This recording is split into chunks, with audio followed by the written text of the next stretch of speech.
ಎಲ್ಲಿಗೆ ಓಡ್ತೀಯಾ ನೀನು? ಅಣ್ಣ ನೀನೇನು ಹಿಂದೆ ಬಿಟ್ಟದ? ಮತ್ತೆ ನಿನ್ನ ಹಾಗೆ ಓಡ್ಲಿಕ್ಕೆ ನನಗೆ ಹೊಟ್ಟೆ ದೊಡ್ಡದಲ್ವಾ? ಒಂದು ಸ್ವಲ್ಪ ಬೇಗ ಆಟಕ್ಕೆ ಹೋದ್ರೆ ಬೇಗ ಮುಗಿಸ್ಲಿಕ್ಕೆ ಆಗುದು. ಎಲ್ಲಿ ಎತ್ತರ ಉಂಟು, ಎಲ್ಲಿ ತಗ್ಗು ಪ್ರದೇಶ ಉಂಟು ಅಂತ ನನ್ನ ಕಣ್ಣಿಗೆ ಕಾಣ್ತದೆ. ಹೊಟ್ಟೆ ನಿನಗೆ ಕಾಣುವುದಿಲ್ಲ ಅಲ್ಲ? ಈಗ ಅಮ್ಮನಿಂದ ಆಶೀರ್ವಾದ ಪಡೆದು ಅಂತ ತುಂಬಾ ಹೊತ್ತಾಯ್ತು ಆಟ ಆಡಿ. ನನಗೆ ಆಯಾಸ ಆಗ್ತಾ ಇದೆ, ಮನೆಗೆ ಹೋಗುವ. ಎಂತದಣ್ಣ ಆಟ ನಮ್ಮದು ಆಟ ಈಗ ಪ್ರಾರಂಭ ಆಟದಷ್ಟೇ, ಈಗಲೇ ಮುಗಿಸುವ ಅಂತ ಹೇಳಿದ್ರೆ ನನಗೆ ಆಯಾಸ ಆಗ್ತದೆ. ಆಯಾಸ ಆಯ್ತಾ? ಹೌದು. ಹಾಗಾದ್ರೆ ನನಗೆ ಆಟ ಆಡಬೇಕು. ನಿನಗೀಗ ಆಯಾಸ ಆಗಿಲ್ಲ. ನೀನು ಬರುವವರೆಗೆ ನನಗೆ ಹೋಗ್ಲಿಕ್ಕಿಲ್ಲ. ಹಾಗೆ ನಾನೊಂದು ಮಾಡುದು. ಅಲ್ಲಿ ಕಲ್ಲಿದೆಯಲ್ಲ ಅದ್ರ ಮೇಲೆ ಕೂತಿರ್ತೇನೆ. ಮತ್ತೆ ನೀನು ಸ್ವಲ್ಪ ಹೊತ್ತು ಪರಿಸರ ಎಲ್ಲ ವೀಕ್ಷಣೆ ಮಾಡು. ಏನಾದ್ರೂ ಸಮಸ್ಯೆ ಉಂಟಾಯ್ತು ನಿನ್ನಲ್ಲಿ ಕೇಳು.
ಆಗ್ಲಿಲ್ಲ. ಸ್ವಲ್ಪ ಹಾ. ಆಕಾಶ ಮಾರ್ಗವನ್ನು ದೃಷ್ಟಿ ಹಾಯಿಸಿ ನೋಡ್ತೇನೆ. ಓಹೋ, ಅಣ್ಣ, ಏನು? ಒಬ್ಬರಲ್ಲ ಇಬ್ಬರಲ್ಲ, ಹಾ ಅನೇಕ ಮಂದಿ ಸಾಲು ಸಾಲಾಗಿ ಹೋಗ್ತಾ ಇದ್ದಾರೆ. ಹಾ ಅಷ್ಟು ಮಾತ್ರವಲ್ಲ, ಮತ್ತೆ ಕೈಯಲ್ಲಿ ವಿಶೇಷವಾದಂತಹ ಆಯುಧ, ಹಾ. ವಿಶೇಷವಾದಂತಹ ವಾಹನವನ್ನು ಏರಿಕೊಂಡಿದ್ದಾರೆ. ಹಾ ಬಹಳ ಸಿರಿವಂತಿಕೆಯನ್ನು ಹೊಂದಿದವರಿವರಾಗಿದ್ದಾರೆ. ಹಾ ಇವರನ್ನು ಕಂಡಾಗ ಮನದಲ್ಲಿ ಮೂಡುವಂತಹ ಪ್ರಶ್ನೆ ಒಂದೇ ಅಣ್ಣ, ಹಾ.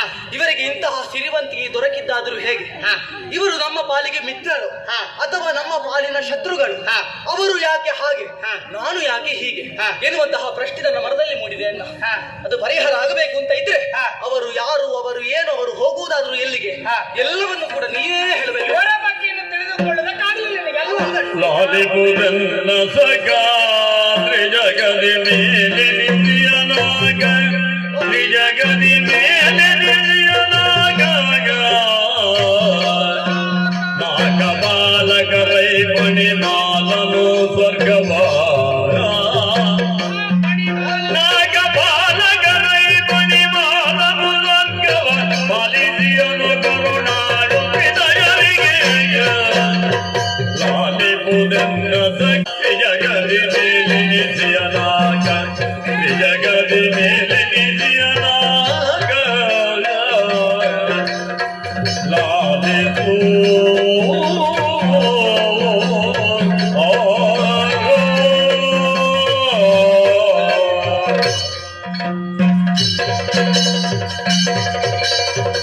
ತಮ್ಮ ಬಂಡಾಸುರ, ಅಣ್ಣ, ಗಣಪನ ಜೊತೆಯಲ್ಲಿದ್ದಂತ ನೀನು ಹಲವಾರು ರೀತಿಯ ವಿಚಾರವನ್ನು, ಜ್ಞಾನವನ್ನು ಹ. ಬಹಳಷ್ಟು ಸಂಪಾದಿಸಿದವ ನೀನಿದ್ದಿ. ಹೌದಣ್ಣ. 10 ಬಾರಿ ಹೇಳಬೇಕಂತಿಲ್ಲ, ಒಂದು ಬಾರಿ ಹೇಳಿದ್ದನ್ನು ಕೆಲವೇ ಕ್ಷಣಗಳಲ್ಲಿ ಅರ್ಥವಿಸಿಕೊಂಡು ಅದರ ಬಗ್ಗೆ ತಿಳಿದುಕೊಳ್ಳುವಷ್ಟು ಜ್ಞಾನವುಳ್ಳವ ನೀನಿದ್ಯ. ಹೌದಣ್ಣ. ಜಗನ್ನಿಯಾಮಕಿಯ ಬಗ್ಗೆ, ಮೂರು ಮೂರ್ತಿಗಳ ಬಗ್ಗೆ, ಲೋಕದ ಸೃಷ್ಟಿ ಸ್ಥಿತಿ ಲಯಗಳ ಬಗ್ಗೆ ಈ ಮೊದಲೇ ನಿನಗೆ ನಾನು ವಿವರಿಸಿ ಹೇಳಿದವನಿದ್ದೆ. ಎಲ್ಲವನ್ನು ಹೇಳಿದ್ದೀಯ. ಆದ್ರೆ ಇವರ ಬಗ್ಗೆ ಈವರೆಗೆ ನಾನು ಹೇಳಿದವರಲ್ಲ. ನೀನು ಹೇಳಿದಾಗೆ 1, 2, 3 ಮಂದಿ ಅಲ್ಲ, ಮತ್ತೆ? ಲಕ್ಷ ಅಲ್ಲ, ಅಲ್ಲಿ ಹೋಗುತ್ತಾ ಇರುವವರು 33 ಕೋಟಿ ದೇವತೆಗಳಿದ್ದಾರೆ ಅವರು. ಹೌದು. ಈಗಲ್ಲ ಇವರಿಗೆ ನೀನು ಹೇಳಿದಾಗೆ ಹುಟ್ಟುತ್ತಲೇ ಈ ಸೌಭಾಗ್ಯವನ್ನು ಹೊಂದಿ ಬಂದವರಲ್ಲ. ಮತ್ತೆ ಹೇಗೆ? ಈಗ ಸೃಷ್ಟಿ ಸ್ಥಿತಿ ಲಯಗಳಿಗೆ ಪೂರಕರಾದಂತಹ ನಾರಾಯಣ, ಈಶ್ವರ ದೇವರಂದ್ರೆ ನಮ್ಮಪ್ಪ ಹಾಗೂ ಬ್ರಹ್ಮದೇವರ ಕುರಿತು ಆಲೋಚನೆ ಮಾಡಿದಂತಹ ವಿಚಾರ, ಭೂಲೋಕ ಪಾತಾಳ ಲೋಕ ದೇವಲೋಕವನ್ನು ನಡೆಸಿಕೊಳ್ಳುವಂತ ಒಬ್ಬ ಸಮರ್ಥ ವ್ಯಕ್ತಿತ್ವಂತ ವ್ಯಕ್ತಿ ಆಗಬೇಕು ಅನ್ನುವ ಹಾಗೆ ಯೋಚನೆಯಿದ್ದಾಗ ಈ ದೇವೇಂದ್ರ ಎನ್ನುವಂತ ವ್ಯಕ್ತಿ ಭೂಲೋಕದಲ್ಲಿ ಸಾಮಾನ್ಯ ವ್ಯಕ್ತಿಯಾಗಿ ಹುಟ್ಟಿಕೊಂಡವ 100 ಯಾಗವನ್ನು ಮಾಡಿದ. ಆಮೇಲೆ ತದನಂತರ 3 ಮೂರ್ತಿಗಳಾದಂತ ಇವರನ್ನು ಮೆಚ್ಚಿಸಿ ಶ್ರೇಷ್ಠವಾದಂತಹ ಸ್ವರ್ಗಲೋಕಕ್ಕೆ ನೀನೇ ಅಧಿಕಾರಿ ಅನ್ನುವ ಹಾಗೆ ಅವನ ಅಧಿಕಾರವನ್ನು ಪಡೆದುಕೊಂಡಿದ್ದಾನೆ. ಅವನ ಹಿಂದಿನಿಂದ ಇರುವವರು ಅನೇಕ ಮಂದಿ ಹೋಗ್ತಾ ಇದ್ದಾರೆ. ಅಗ್ನಿ, ವರುಣ, ವಾಯು, ಕುಬೇರ, ನಿರುತಿ, ಇನ್ನು ನನ್ನಪ್ಪನಾದಂತ ಈಶ್ವರ ದೇವರು. ಆದ್ರೆ ಇವರೆಲ್ಲ ಹೋಗುತ್ತಿರುವ ಹಾಗೆ ಎಲ್ಲಿಗೆ ಹೋಗುದಣ್ಣ? ಸರ್ವಾಭರಣ ಭೂಷಿತರಾಗಿ ಒಬ್ಬೊಬ್ಬರು ವಿಧ ವಿಧದ ವಾಹನವನ್ನೇರಿ ವಿಧ ವಿಧದ ಆಯುಧವನ್ನು ಧರಿಸಿ ಅವರು ಬರ್ತಾ ಇರುವುದು ಕೈಲಾಸಗಿರಿಗೆ, ನಮ್ಮ ತಂದೆ ಬಳಿಗೆ. ಈಗ ಪ್ರಪಂಚದಲ್ಲಿ ವ್ಯಕ್ತಿಯೊಬ್ಬ ಹುಟ್ಟಿಕೊಳ್ತಾನೆ, ಬಹಳಷ್ಟು ಉಪಕಾರ ಒಬ್ಬನಿಂದ ಹೊಂದುತ್ತಾನೆ. ಹೌದು. ಆ ಉಪಕಾರ ಮಾಡಿದ ಅಂದ್ರೆ ಆ ಉಪಕಾರದ ಋಣವನ್ನು ಅಥವಾ ಕೃತಜ್ಞತೆಯನ್ನು ಪೂರಕವಾಗಿ ತೀರಿಸಿಕೊಡಬೇಕಾದ ಅವರ ಕರ್ತವ್ಯ ಆಗ್ತದೆ. ಕೃತಜ್ಞರಾಗಬಾರ್ದು. ಹೌದು. ಈ ದೇವತೆಗಳಿಗೇನು ನಮಗೆ ಒಲಿದು ಸ್ವರ್ಗವನ್ನು ಕೊಟ್ಟಿದ್ರು, ನಾವು 3 ಲೋಕದಂತ ಶ್ರೇಷ್ಠ ಲೋಕದಲ್ಲಿ ಇದ್ರೂ ಕೂಡ ಕೊಟ್ಟಂತ ದೇವರನ್ನು ಮರೆಯಬಾರದು. ಹಾಗಾಗಿ ನೇರವಾಗಿ ಎಲ್ಲರೂ ಬರ್ತಾ ಇದ್ದಾರೆ. ರಂಭಾದಿ ನಾರಿಯರ ಸಂಭ್ರಮದೊಂದಿಗೆ, ತುಂಬೂರ್ನ ಗಾಯನದೊಂದಿಗೆ ನೇರವಾಗಿ ಇಲ್ಲಿ ಕೈಲಾಸಕ್ಕೆ ಬಂದು ಪರಮೇಶ್ವರ ದೇವರನ್ನು ನಮ್ಮ ಅಪ್ಪನನ್ನು ಪೂಜಿಸಿ ತಂದೆ ಬಳಿಗೆ. ಹೌದು ಆಶೀರ್ವಾದವನ್ನು ಪಡೆದು ತೀರ್ಥ ಪ್ರಸಾದ ಸ್ವೀಕಾರ ಮಾಡಿ ತದನಂತರ ಅವರು ಸ್ವರ್ಗಕ್ಕೆ ಹೋಗುವುದು. ಹೌದಾ? ನೀನ್ ಹೇಳಿದಾಗೆ ಅವರು ಹುಟ್ಟುತ್ತಲೇ ಏನು ಪಡೆದವರಲ್ಲ, ಹುಟ್ಟುವಾಗಿ ಏನಿರಲಿಲ್ಲ. ಸಾಧನೆ ಪ್ರಯತ್ನದ ಮೂಲಕ ಸಾಧನೆಯ ತುದಿಯನ್ನು ಏರಿದವರಿದ್ದಾರೆ. ಅವರೇ ಶ್ರೇಷ್ಠರಾದಂತಹ ದೇವತೆಗಳು. ಹಾಗಾಗಿ ಅವರಿಗಿಂತ ಲೋಕಮುಖದಲ್ಲಿ ಶ್ರೇಷ್ಠರು ಇನ್ನೊಬ್ಬರು ಇರುವುದಕ್ಕೆ ಸಾಧ್ಯವಿಲ್ಲ. ಅವರು ನಮಗೆ ಮಿತ್ರರೇ ಹೊರತು ಹಗೆಗಳಾಗಿ ಯಾವುದಕ್ಕೂ ಕಾಣುವುದಕ್ಕೆ ಸಾಧ್ಯವಿಲ್ಲ. ಲೋಕಮುಖದಲ್ಲಿ ಜ್ಯೇಷ್ಠರಿದ್ದಾರೆ, ಶ್ರೇಷ್ಠರಿದ್ದಾರೆ, ಪುಣ್ಯ ಪುರುಷರಿದ್ದಾರೆ. ಅಣ್ಣ, ನನ್ನ ಮನದಲ್ಲಿ ಒಂದು ಪ್ರಶ್ನೆ ಮೂಡಿಸ್ತಾ ಉಂಟು. ಯಾವುದು? ಭೂಲೋಕದಲ್ಲಿ ಸಾಮಾನ್ಯರಂತೆ ಹುಟ್ಟಿದ್ರೂ ಕೂಡ ತನ್ನದಾದಂತಹ ಸಾಧನೆಯ ಮುಖೇನ ಎತ್ತರವಾದಂತಹ ಸ್ವರ್ಗಪೀಠದ ಪದವಿಯನ್ನು ಏರಿಕೊಂಡವನು ದೇವೇಂದ್ರ. ಸಾಧನೆ ಮಾಡಿದ್ರೆ ಏನು ಬೇಕಾದ್ರೂ ಪಡೆಯುವುದಕ್ಕೆ ಸಾಧ್ಯ ಉಂಟು. ಹಾಗಂತ ಅವನಲ್ಲಿ ಇದ್ದಂತಹ ಸಂಪತ್ತು ನನಗೆ ಬೇಕು ಅಂತ ಕೇಳುವವನು ನಾನಲ್ಲ. ಮತ್ತೆ ಆತನಿಗಿಂತಲೂ ಮಿಗಿಲಾದಂತಹ ಸಂಪತ್ತು, ಸಿರಿವಂತಿಕೆಯನ್ನು ನಾನೂ ಕೂಡ ಪಡೆಯಬೇಕು. ಹಾಗಾಗಿ ನಿನ್ನಲ್ಲಿ ಕೇಳಿಕೊಳ್ಳುವುದು ಇಷ್ಟ. ಹೇಗೆ? ದೇವರ ಮಗನಾಗಿದ್ರು ಕೂಡ ಕೂಡ ಈ ಕಾಲಕ್ಕೆ ನಾನು ಬಡವನಾಗಿದ್ದೇನೆ. ದೇವರ ಬಳಿ ಹೋದ್ರೆ ಕೇಳಬಹುದು, ಹಾ. ಆದ್ರಿಂದ ಅದು ನನಗೆ ಬೇಡ. ಹಾ. ಯಾಕೆ? ಹಾ. ದೇವರಿಂದ ಪಡೆದುಕೊಂಡದ್ದು ಹಾ. ಎಷ್ಟು ದಿವಸ ಇದ್ದೀತು ಅಂತ ಹೇಳಿಕೊಳ್ಳುವುದಕ್ಕೆ ಆಗುವುದಿಲ್ಲ. ಕಷ್ಟಪಡದೆ ಸಿಕ್ಕಿದ್ದು ಕೆಲವು ದಿನ ಮಾತ್ರ ಉಳಿತದೆ. ಅದು ಬೇಡ. ಹಾ. ಏನಿದ್ರೂ ಕೂಡ ನನ್ನದಾದಂತಹ ಸಾಧನೆ ಮುಖೇನ ಹಾ. ಎತ್ತರವಾದಂತಹ ಪದವಿಯನ್ನು ಏರಬೇಕು ಎನ್ನುವ ಹಾಗೆ ಆಸೆಯನ್ನು ಹೊಂದಿದವನು ನಾನು. ಆದ್ರೆ ಅದು ಹೇಗೆ ಏನೆಂಬುದು ಗೊತ್ತಿಲ್ಲ. ಒಂದು ದಾರಿ ಹೇಳಿಕೊಡಬೇಕು. ನಾನಿರುತ್ತಾ ನೀನು ಆ ಬಗ್ಗೆ ಆಲೋಚನೆ ಮಾಡಬೇಕಾಗಿಲ್ಲ. ಮತ್ತೆ? ನನ್ನ ಜೊತೆಯಲ್ಲಿ ಆಟ ಆಡಿಕೊಂಡು ದಿನ ಕಳೀತಾ ಇರಬೇಕೆನ್ನುವುದು ನನ್ನದಾದಂತ ಉದ್ದೇಶ ಅಲ್ಲ. ಓಹೋ. ಮಕ್ಕಳಾದವರು ಕಲಿತು ಶ್ರೇಷ್ಠವಾದಂತಹ ಸ್ಥಾನಮಾನವನ್ನು ಹೊಂದುತ್ತಾರೆ ಅಂತ ಹೇಳಿದ್ರೆ ಗಣಪನ ಮೂಲಕ ಅವ ಸ್ಥಾನವನ್ನು ಹೊಂದಿದ್ದಾನೆ ಅನ್ನುವಂತ ಸಂತೋಷ ನನ್ನ ಪಾಲಿಗಿರ್ತದೆ.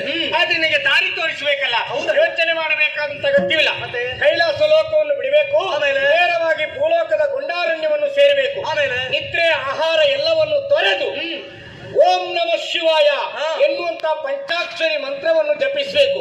ಒಳ ಕಣ್ಣನ್ನು ತೆರೆದು ಹೊರ ಕಣ್ಣನ್ನು ಮುಚ್ಚಿ ಬಾಹ್ಯ ಪ್ರಪಂಚದ ಯಾವುದೇ ಆಲೋಚನೆಗಳಿಂದ ತಲೆಯಲ್ಲಿರಬಾರದು. ಆಮೇಲೆ? ಒಂದೇ ದೇವರ ಕುರಿತಾದ ಒಂದೇ ತಪಸ್ಸು.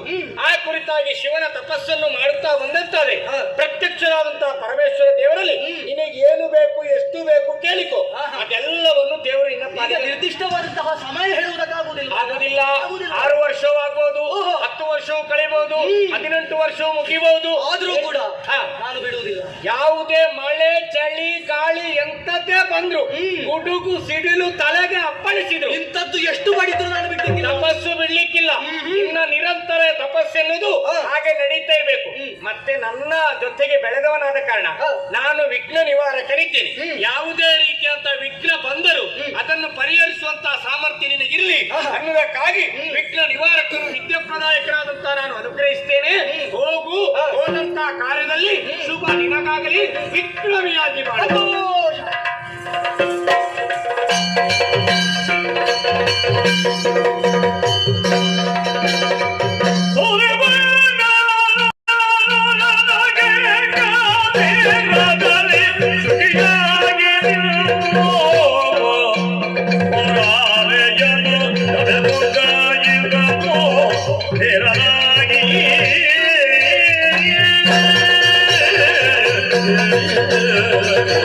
ಅಣ್ಣನು ಸೂಚಿಸಿದಂತಹ ದಾರಿಯಂತೆ ಅತಿ ವೇಗವಾಗಿ ಗುಂಡಾರಣ್ಯವನ್ನು ಸೇರಿಕೊಂಡವನಿದ್ದೆ. ಹರಿಯುವಂತಹ ನೀರಿನಲ್ಲಿ ಮಿಂದು ಶುಚಿರ್ಭೂತನಾಗಿದ್ದೇನೆ. ಇದುವೇ ಸರಿಯಾದಂತಹ ಸ್ಥಳ. ತಡ ಮಾಡುವುದಿಲ್ಲ. ತಂದೆಯ ಕುರಿತಾಗಿ ತಪಸ್ಸನ್ನು ಆಚರಿಸುವುದಕ್ಕೆ ಮುಂದುವರಿದ್ದೇನೆ. ನಮ ಶಿವಾಯ ಶಂಭೋ ನಮ ಶಿವಾಯ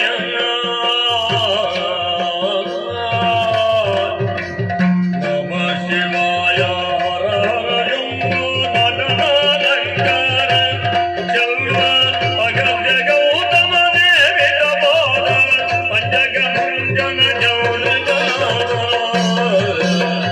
ನಮ ಶಿವಾಯ ಶಂಭೋ ನಮ ಶಿವಾಯ ಶಂಭೋ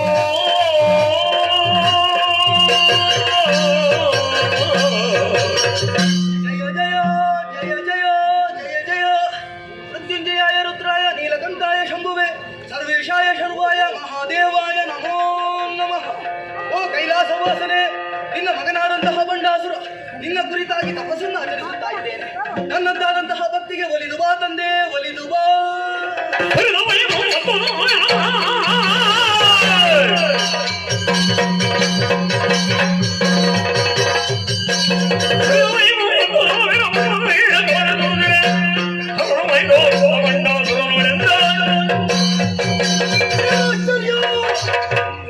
ಅದೆಷ್ಟೋ ಕಾಲದಿಂದ ತಂದೆಯ ಕುರಿತಾಗಿ ತಪಸ್ಸನ್ನು ಆಚರಿಸಿದವರು ನಾನು.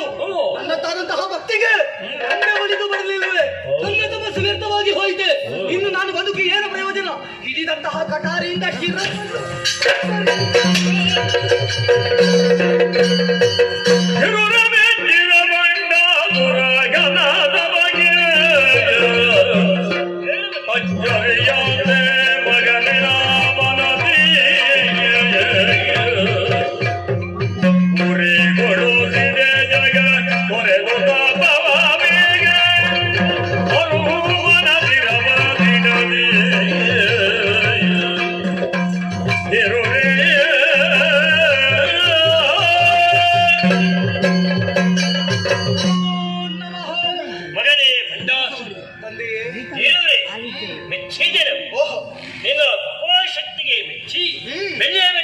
ಕೆಳಗಿಳಿದು ಈ ಕಾರಣಕ್ಕೆ ಬಂದೆ. ಸಂತೋಷ ದೇವರೇ. ನಿನ್ನ ತಪಸ್ಸನ್ನು ಕುರಿತು ನಾನು ಯೋಚಿಸುವಾಗ ಲೋಕವೇ ಅಲ್ಲೋಲ ಕಲ್ಲೋಲವಾಗುತ್ತಾ ಗುರಿಯೇಳುತ್ತಾ ಇದೆ. ಕಠಿಣತರವಾದಂತಹ ತಪೋಶಕ್ತಿಗೆ ನೀನು ಕಾರಣೀಕರ್ತನಾಗಬೇಕು ಅಂತಾದರೆ ಮನಸ್ಸಿನಲ್ಲಿ ಯಾವುದೋ ಒಂದು ಬೇಗುದಿಯನ್ನು ಇಟ್ಟುಕೊಂಡಿದ್ದೀ ಎನ್ನುವುದು ಸ್ಪಷ್ಟ. ನಿನ್ನದಾದಂತಹ ಹೃದಯದಲ್ಲಿ ಇರುವಂತಹ ಆಸೆ ಆಕಾಂಕ್ಷೆಗಳೇನೋ ಅದನ್ನು ನಾನು ಈಡೇರಿಸಿಕೊಳ್ತೇನೆ. ಏನು ಬೇಕು ನನಗೆ?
ನನ್ನದಾದಂತಹ ಭಕ್ತಿಗೆ ಒಲಿದು ಬಂದೆಯ ತಂದೆ.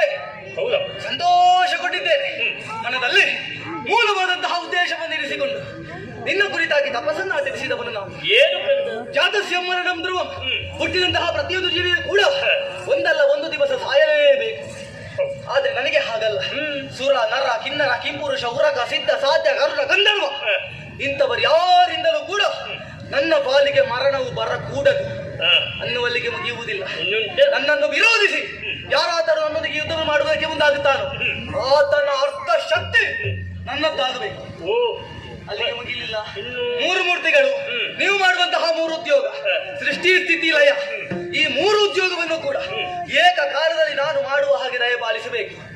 ಮಾತ್ರವಲ್ಲದೆ ಮೂರು ಲೋಕವನ್ನು ಜಯಿಸುವಂತಹ ಸಾಮರ್ಥ್ಯವಂತನಾಗುವ ಹಾಗೆ ವರವನ್ನು ದಯಪಾಲಿಸಬೇಕು.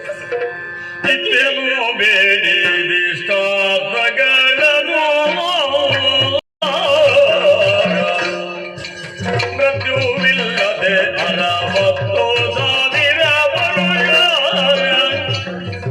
ಮೃತ್ಯುವಿಲ್ಲದೆ ಅರವತ್ತೋ ಸಾವಿರ ಬರುಗ, ಸತ್ಯಗೊಳ್ಳಿ ಬಾಳುವುದು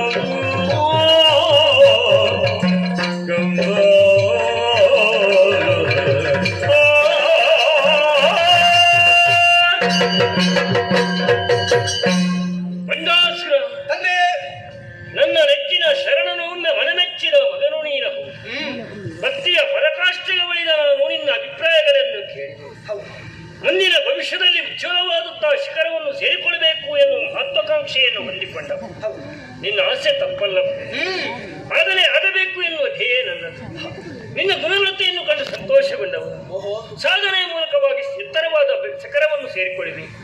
ಆದರೆ ಒಂದು ಮಗನೇ, ಸಾಧನೆ ಎನ್ನುವುದು ಜೀವನದಲ್ಲಿ ವೇದನೆಯನ್ನೆನಿಸಿಕೊಳ್ಳಬಾರದು. ಸಾಧನೆಯ ಮೂಲಕವಾಗಿ ಶೋಧನೆಯನ್ನು ಕಂಡುಹಿಡಿದು ಜನತೆಗೆ ಹಿತವಾದಂತಹ ಬೋಧನೆಯನ್ನೇ ಕಲ್ಪಿಸುವುದು ಬುದ್ಧಿವಂತನಾದವನ ಲಕ್ಷಣ. ಆ ಲಕ್ಷಣ ನಿನ್ನಲ್ಲಿ ಅಡಕವಾಗಿದೆ ಎನ್ನುವುದನ್ನು ನಿನ್ನ ಹೃದಯ ಮಂದಿರವನ್ನು ಕಂಡು ನಾನು ಅರ್ಥವಿಸಿಕೊಂಡವನೇ ಇದ್ದೆ. ಈ 7 ಲೋಕದಲ್ಲಿಯೂ ಕೂಡ ಅಂತಹ ಕೀರ್ತಿಯನ್ನು ಪಡೆಯುತ್ತೀನಿ. ಎಲ್ಲರೊಡನೆ ಹೋರಾಟ ಮಾಡಿ ಜಯಶೀಲನಾಗುವಂತಹ ಯೋಗವಾಕ್ಯವನ್ನು ನಿನಗೆ ಮಾತ್ರವಲ್ಲ, ನಿನ್ನ ವಿರೋಧಿಗಳಾಗಿ ನಿನ್ನೆಡೆ ದುರಕ್ಕೆ ಬರುವವರ ಅರ್ಧ ಶಕ್ತಿಯನ್ನು ಕಸಿದುಕೊಳ್ಳುವಂತಹ ಚೈತನ್ಯವನ್ನು ನಿನಗೆ ಸಂತೋಷ.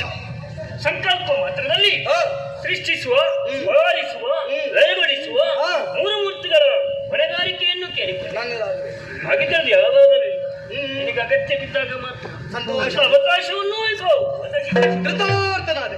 ಮತ್ತೆ ಮರಣವಿಲ್ಲದಂತ ಒಂದು ವರವನ್ನು ಅಮರತ್ವ ಆಗುವುದಿಲ್ಲ ಮಗನೇ. ಯಾಕಪ್ಪ? ಮೂರು ಮೂರ್ತಿಗಳಾದಂತ ನಮಗೂ ಒಂದು ಮರಣ ಎನ್ನುವುದು ಇದೆ, ಕಾಲವೊಂದು ಇದೆ.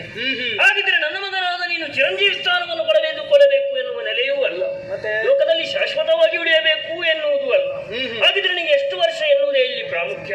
30,000 ವರ್ಷಗಳ ತನಕ ನನ್ನನ್ನು ತಪಸ್ಸನ್ನು ಆಚರಿಸಿದ ನೀನು ಇನ್ನು ಮುಂದಕ್ಕೆ ಈ ವಸುಂಧರೆಯಲ್ಲಿ 60,000 ವರ್ಷಗಳ ತನಕ ಬದುಕುವ ಸೌಭಾಗ್ಯವನ್ನು ನೀನು ಪಡೆದುಕೊಳ್ಳಬೇಕು. ಸಂತೋಷ. ಮಾತ್ರವಲ್ಲ, ಅಸುರ ವಂಶಕ್ಕೆ ನೀನು ಪ್ರದೀಪನನ್ನು ಖ್ಯಾತಿಯನ್ನು ಹೊಂದಿಕೊಳ್ಳಬೇಕು. ಇದೇ ನನ್ನ ಆಶಯ. ಹೋಗು ಮಗನೇ.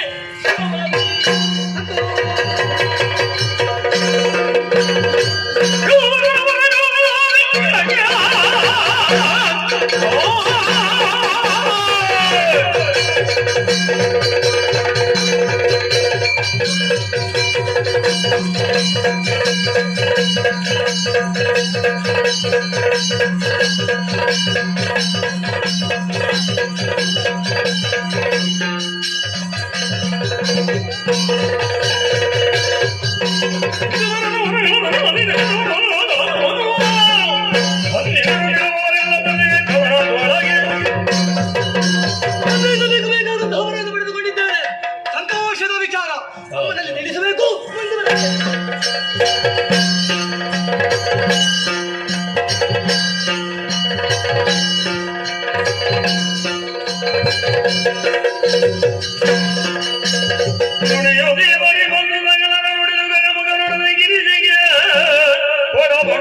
ಧರಿಸಲಾದನು ಪಡೆದ ವರಮಾಯ.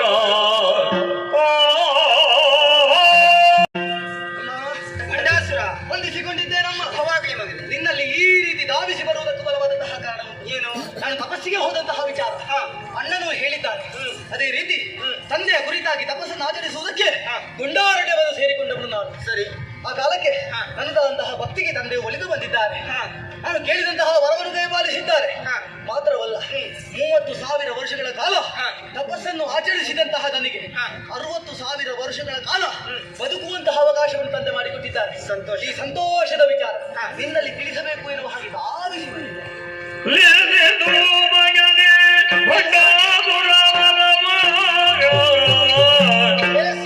ಮಹೇಶನಿರದಲ್ಲಿ ಪಡೆದೆವುದೋ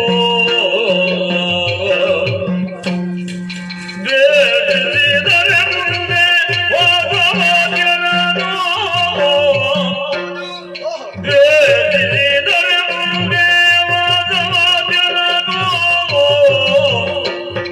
ವಿನಾಶ ಸಂಭವಿಸದೆ ಬಿಡಬೋ ಲೇಸಿನೋ ಮಗನೇ.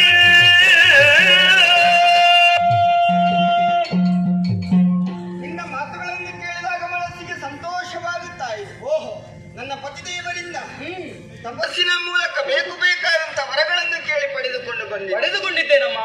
ಪಡೆದಂತ ವರಗಳನ್ನು ನೀನು ಸದುಪಯೋಗ ಪಡಿಸಿಕೊಳ್ಳಬೇಕು ಮಗನೇ. ಆಗಲ್ಲಮ್ಮ. ಅಷ್ಟೇ ಅಲ್ಲ, ಮತ್ತೆ ವ್ಯಕ್ತಿಯೊಬ್ಬ ಹೇಗೆ ಹುಟ್ಟಿದ ಅನ್ನೋದು ಮುಖ್ಯವಲ್ಲ, ಅಲ್ವೇ? ಹುಟ್ಟಿದ ಮೇಲೆ ಏನು ಸಾಧನೆ ಮಾಡಿದ, ಲೋಕಕ್ಕೆ ಏನು ಕೊಡುಗೆಯಾಗಿ ನೀಡಿದ್ದಾನೆ ಅನ್ನೋದು ಮುಖ್ಯವಾಗಿರ್ತದೆ. ಹೌದಮ್ಮ.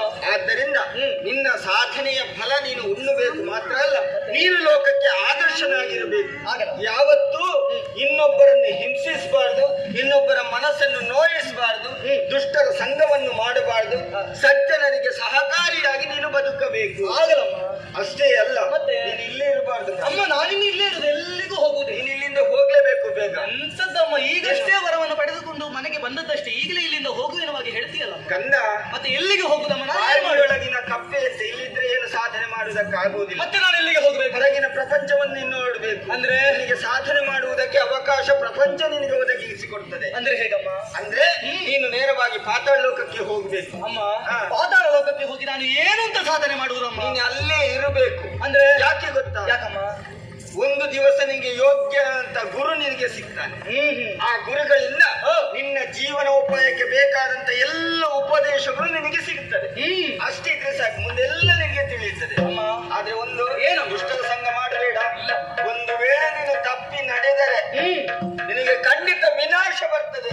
ಅಂತಹ ಕಾರ್ಯವನ್ನು ನಾನು ಯಾವತ್ತೂ ಮಾಡುವುದಿಲ್ಲ. ಧರ್ಮದಲ್ಲಿ ನಡಿ, ಸತ್ಯದಲ್ಲಿ ನಡಿ, ಖಂಡಿತ ನೀನು ವಿಜಯಶಾಲಿ. ಯಾವತ್ತೂ ಕೂಡ ತಾಯಿಯಾದವಳು ಮಗನ ಏಳಿಗೆಯನ್ನೇ ಬಯಸುತ್ತಾಳೆ ಅಲ್ವಾ? ಅದೇ ರೀತಿ ಅಣ್ಣನು ತೋರಿಸಿಕೊಟ್ಟಂತಹ ದಾರಿ, ತಂದೆಯ ವರ, ನೀನು ನೀಡುವಂತಹ ಮಾರ್ಗದರ್ಶನ, ಸರಿ. ಇಷ್ಟನ್ನು ಕೂಡ ಜೀವನದಲ್ಲಿ ಅಳವಡಿಸಿ ಎತ್ತರವಾದಂತಹ ಪದವಿಯನ್ನು ಏರುತ್ತೇನೆ ಎನ್ನುವಂತಹ ವಿಶ್ವಾಸ ನನಗುಂಟು. ಅಷ್ಟೇ. ಆಶೀರ್ವಾದ ಮಾಡಬೇಕು. ಓಂ ಶುಭ